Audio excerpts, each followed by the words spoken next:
Anyone remember Scribblenauts? I wonder what happened to the company behind the series. Oh, well, that's unfortunate.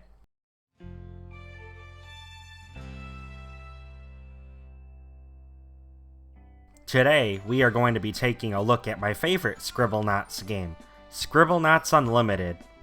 Scribblenauts Unlimited released all the way back in 2012 for the 3DS, Wii U, and PC. In the game, you play as a boy named Maxwell that has a magic notebook that can make anything that's written in it. Or, you can play as any of Maxwell's siblings once you unlock them. Or better yet, you can play as a custom character that you've made, like I did. At first, he used it to cause trouble, until his dad taught him and his sister a lesson by turning his sister into a stone. Strange parroting technique, but I guess it worked out in the end. The game has you going to many different places helping those in need so you can get star rights to remove the curse from your sister. There's two types of missions in this game.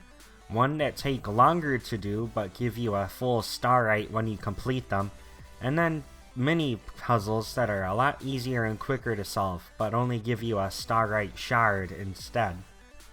Each level has at least 1 or 2 missions that give you star rights, and around 8 shards to collect. This is where most of the fun from the game comes from, solving people's problems using your magic notebook. There's a variety of problems you have to solve, ranging from solving a puzzle to doing a simple task for someone, such as rescuing a cat from a tree, or figuring out how to get past an obstacle.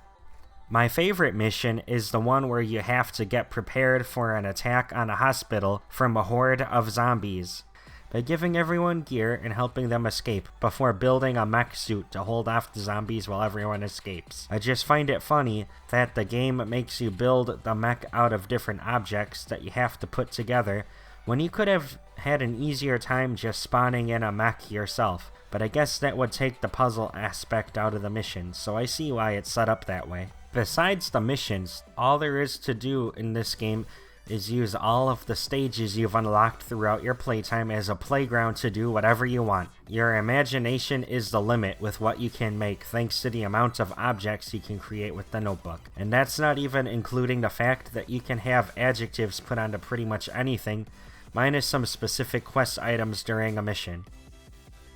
And on top of that, there's an object creator that lets you make your own person or item, complete with being able to add some simple coding to make your creation have its own personality, besides just looking unique.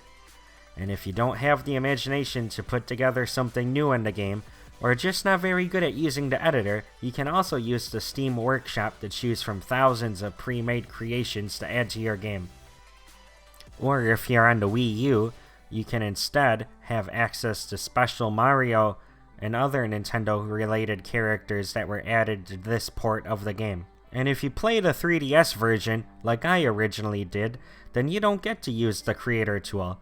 Totally not mad that I bought that version first, not knowing that wasn't a feature on that game. Anyways, using the custom content adds a lot of new life into the game, letting you set up many wacky situations, such as this.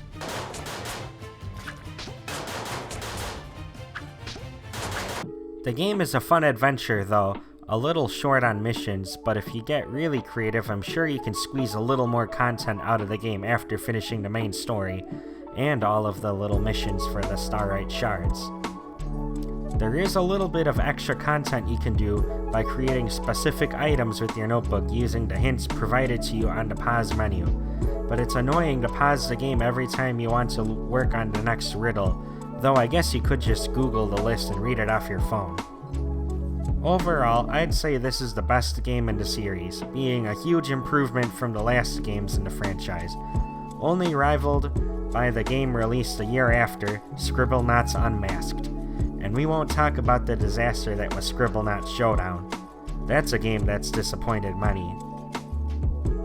I'd give this game a 8 out of 10.